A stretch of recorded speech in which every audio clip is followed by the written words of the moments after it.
What's good, YouTube? Hey, bobbywitthesauce here, and welcome to another video of mine. So, have you ever wondered, shit, imagine this. So, imagine you come to school in the morning, you know what I'm saying? You know, listen to some music on your headphone, and suddenly you hear some fucking loud ass, ratchet ass bitches screaming across the fucking building and shit. Hey, best friend, on some ratchet shit, bro. But the thing is, have you ever thought about what's the loudest sound you ever fucking heard in your life? So this video is promoting, is talking about, oh, what's the loudest sound on earth that, you know, ever make or some shit. So let's get straight into it, man. I'm really, you know, excited to find out what the video about. Let's get straight into it, man. Let's get it.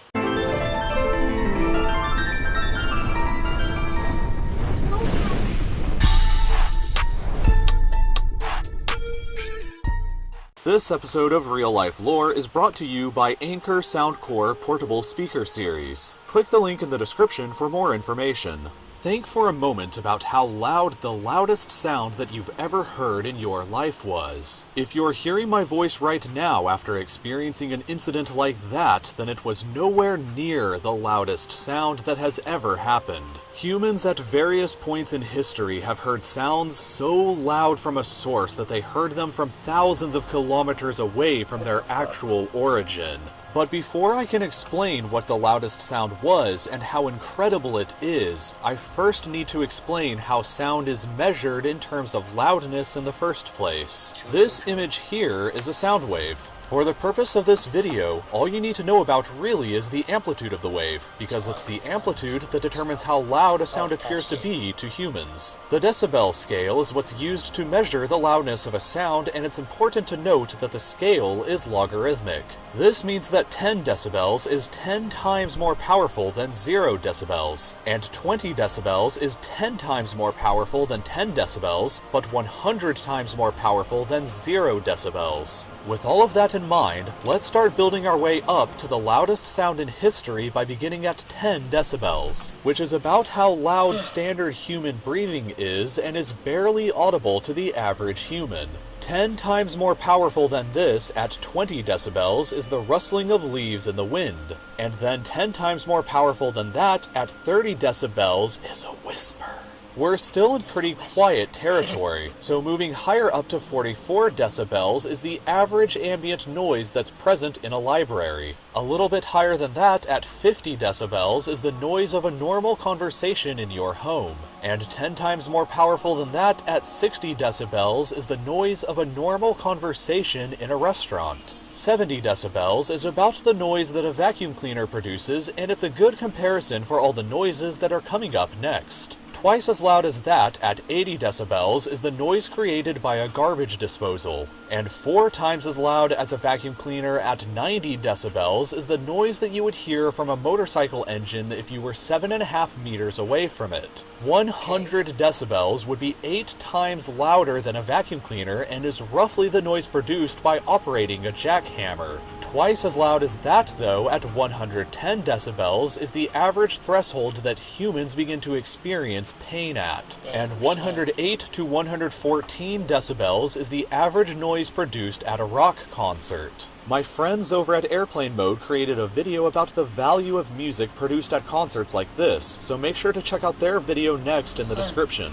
A chainsaw produces a noise of 120 decibels, which is 32 times louder than the vacuum cleaner is. A shotgun firing right next to you is about 130 decibels. And about the loudest noise that you'll probably ever likely hear in your life is a passenger jet taking off if you were standing 25 meters away from it, which would be around 150 decibels. This is also the level of sound that can immediately rupture your eardrums instantly if you're ever exposed to it. But the loudest sound ever heard by humans that we've been building up to this entire time was unbelievably more loud than this. In the spring of 1883, the volcanic island of Krakatoa in modern-day Indonesia exploded with a force of 200 megatons, a force so powerful it obliterated the entire island. I've talked about this eruption before in a previous video, but I didn't spend much time talking about the noise that it generated.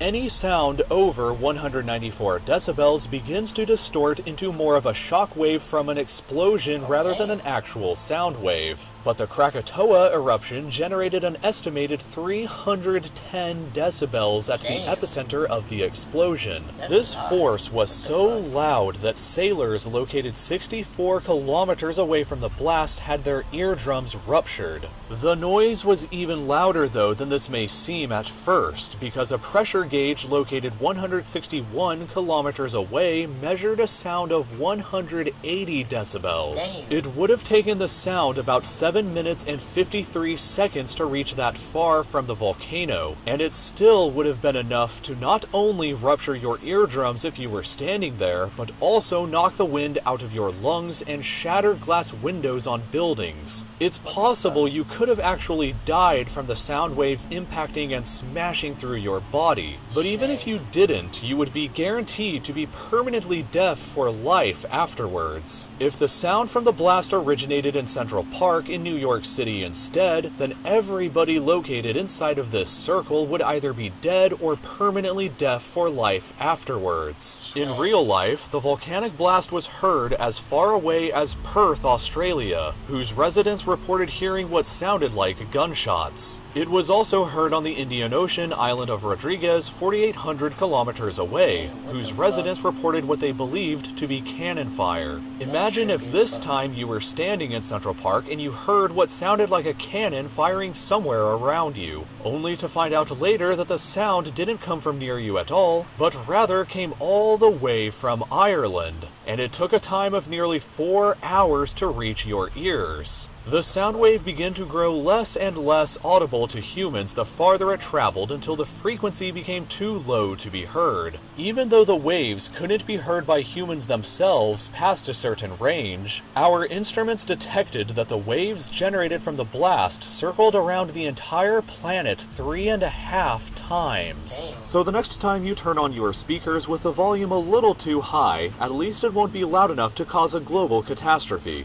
But if you want a good speaker to listen to some of these sounds at a more reasonable level, then why not check out the Anchor Soundcore Boost? You can listen to me or any of your other favorite channels talk for up to 12 hours using this, which is about how long it took the sound wave from the Krakatoa blast to arrive in San Diego. You could have ridden this wave for 12 hours, listened to 250 different songs, and since the speaker is water resistant, it would have lasted you for your entire journey. It features dual driver.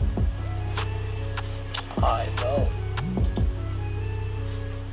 I'm gonna stop this shit right there. Anyways, guys, that's gonna do it. I really enjoyed this video. You know, I feel like it's just a good thing, you know, to learn something about that we didn't know about. And if you guys like this type of video, please comment in the comment section if I should react to these type of videos more. And if you guys enjoyed this video, like me, please leave a thumbs up, subscribe to my channel, and comment in the comment section what I should do or react to next. Peace.